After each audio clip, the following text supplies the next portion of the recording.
Hi everyone, this is Mostly Casual Commander. I'm BK, and today I have a game of Commander for you. Our commanders are Ezuri, Renegade Leader, Yuriko, the Tiger Shadow, Krenko, Mob Boss, and Arahbo, Rower of the World. So Busterkin's won the die roll and kept an opening hand of 7 cards. He's playing Ezuri, Renegade Leader, who cares about overrunning all the elves.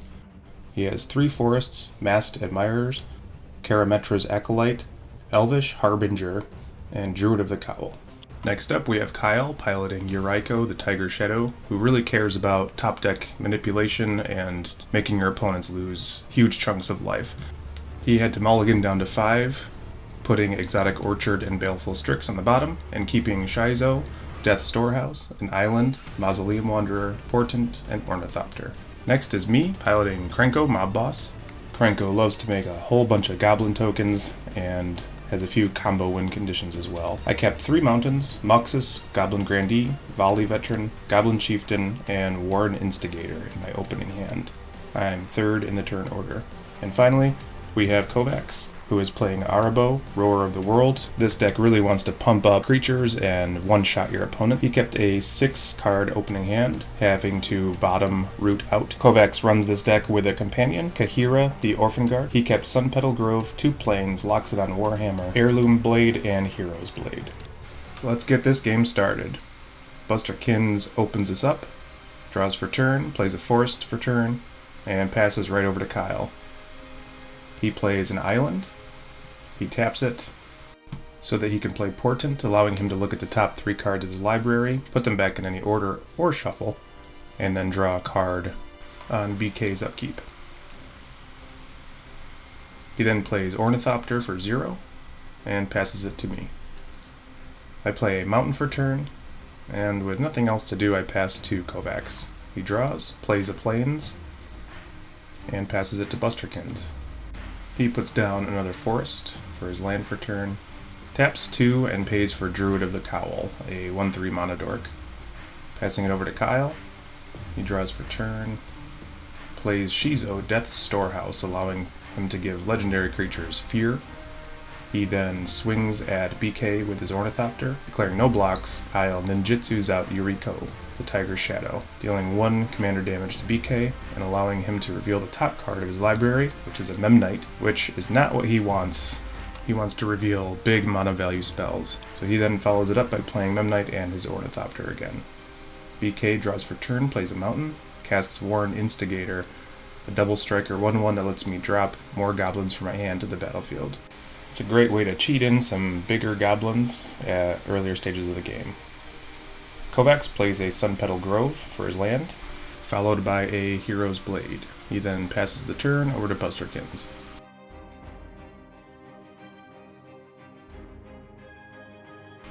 He plays a forest for his land for turn. Then he taps for Karametra's Acolyte, allowing him to tap for a lot of mana. He ships it to Kyle. He moves right into his combat step and swings at BK with Yuriko. He reveals a Preordain off the top of his library, which has each of his opponents lose 1 life. He then puts it to hand. Following that, he casts the Preordain, allowing him to scry 2 and draw a card. And with that, he hits his land drop for turn, puts an island down, and then he casts a Mausoleum Wanderer. Passes it over to BK. Draw for turn, play a mountain for turn, and I go into the red zone with my Warren Instigator attacking Kovacs, and with first strike damage I deal 1 to Kovacs, allowing me to drop a Goblin Chieftain onto the battlefield, pumping the team, and therefore having Warren Instigator deal 2 damage with his double strike. This allows me to put Muxus, Goblin Grandee, onto the battlefield. I reveal the top 6 cards of my library, and can put all the goblins with mana value 5 or less onto the battlefield. I reveal a mountain, Faithless Looting, Rummaging Goblin, another mountain, Throne of the God Pharaoh, and Chaos Warp. So sadly I only get to put Rummaging Goblin onto the battlefield. Better than a slap in the face though. And then I ship the turn over to Kovacs. He draws for turn, plays a plains for turn, Then he casts a Maned Serval, a 1/4 cat with vigilance. He passes it to Busterkins. He drops a Forest, followed by a Masked Admirers, allowing him to draw a card. He then taps his Karametra's Acolyte for 4 green mana to cast Ezuri, Renegade Leader. This leaves him with 1 green floating, so he uses his Druid of the Cowl and that to cast his Well-Wisher, allowing him to gain life. He passes it to Kyle, who plays a command tower for his land for turn, and grants Fear with Shizo, Death's Storehouse, to Yuriko. And he hits Busterkins for 1 commander damage. He reveals a Baleful Strix off the top, which has each of his opponents lose 2 life. Again, he's really hoping for some high mana value cards. So he follows it up with a mostly cut off Ginger Brute, and then passes it to me. On my end step, I activate Rummaging Goblin to pitch a card and draw a card. I play an Arch of Orazka for my land for turn, followed by casting Krenko, Mop Boss, trying to make some goblins. That is swiftly countered by Abjure from Kyle, having him sacrifice his Mausoleum Wanderer and countering my Krenko. So then, I make a deal with Kovacs, asking him to allow my Warren Instigator through, and I won't attack him or kill his things for the next 2 turns. He agrees. I drop Kikijiki Mirror Breaker on the first strike damage, followed by a Volley Veteran on the double strike damage. Count up my goblins in play, and I blow up Ezuri, Renegade Leader with Volley Veteran's ability. I pass it over to Kovacs. He plays a Blighted Woodland for his land for turn. And then he plays Heirloom Blade for 3 and equips it to his Maned Serval. He then uses Arahbo's Eminence ability to pump it up and attacks Busterkins, who chump blocks with his Masked Admirers. On Busterkin's turn, he plays a Forest for turn, followed by a Reclamation Sage, destroying Kovacs' Heirloom Blade. He also spent 2 mana when he cast his Reclamation Sage to bring his Masked Admirers back to his hand. He taps Karametra's Acolyte for 4 mana, using all 4 of it for his Masked Admirers, which allows him to draw a card. Then, tapping Druid of the Cowl, he plays an Elvish Mystic, a 1/1 mana dork. Passing it to Kyle, he draws for turn. He grants Fear to Yuriko again with Shizo, Death's Storehouse, and he swings in at BK.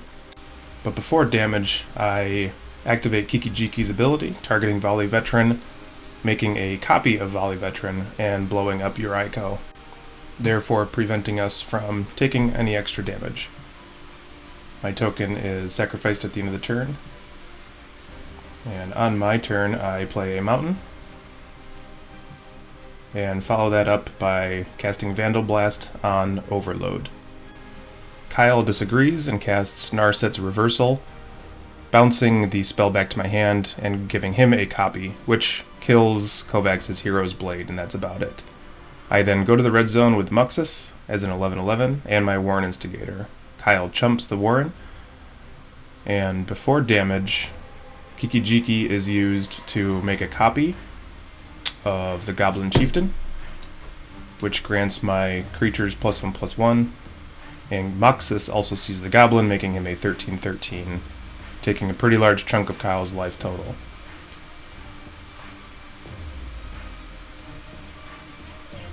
At the end of my turn, token is sacrificed, Muxus returns to normal, and I pass to Kovacs. He casts Felidar Retreat, and with his creature and Arahbo's ability, he swings in at Kyle, dropping Kyle to 23. At the end of his turn, Busterkins uses Well-Wisher and gains 6 life, which is 1 life for each elf in play. He then plays a Forest for turn, and casts Nyx Bloom Ancient, effectively tripling all of his mana production. Then, by tapping Karametra's Acolyte, he makes a disgusting 30 green mana, using 5 of it to cast Ezuri, Renegade Leader. Still having 25 mana remaining, he decides to activate Ezuri's ability 5 times, which grants all of his creatures +15, and trample until the end of the turn. He then swings in, dealing 49 damage to BK, 18 damage to Kyle, and knocking out BK from the game. Good game, Busterkins, and I hate you very, very much. On Kyle's turn, he draws and moves to the red zone with his Ornithopter, swinging in at Busterkins, who declares no blocks, allowing Kyle to ninjutsu out Yuriko again, dealing 1 point of commander damage to Busterkins and revealing the top card, which is a Mystical Tutor, again just not what Kyle is hoping will be on the top. He then casts a Baleful Strix, drawing a card, recasting Ornithopter, and hitting his land drop for turn.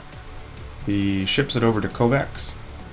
Kovacs plays Quietus Spike for turn, and then that's it, so he passes it over to Busterkins. Busterkins taps his Karametra's Acolyte for 36 green mana, and then taps his lands, totaling 54 green mana. Activating Ezuri, Renegade Leader, 10 whole times. His whole team has +30, and trample. Swinging 2 creatures at Kyle and 3 creatures at Kovacs. Busterkins then deals 62 damage to Kyle and 96 damage to Kovacs, knocking them out of the game. And this makes Busterkins the winner. Excellent job, Busterkins. Really cool stuff with your mono green Ezuri, the Renegade Leader Elf Ball deck. Congratulations. So, everybody, please let us know what you think. Please like, subscribe, and thank you for watching as always. Have a great one.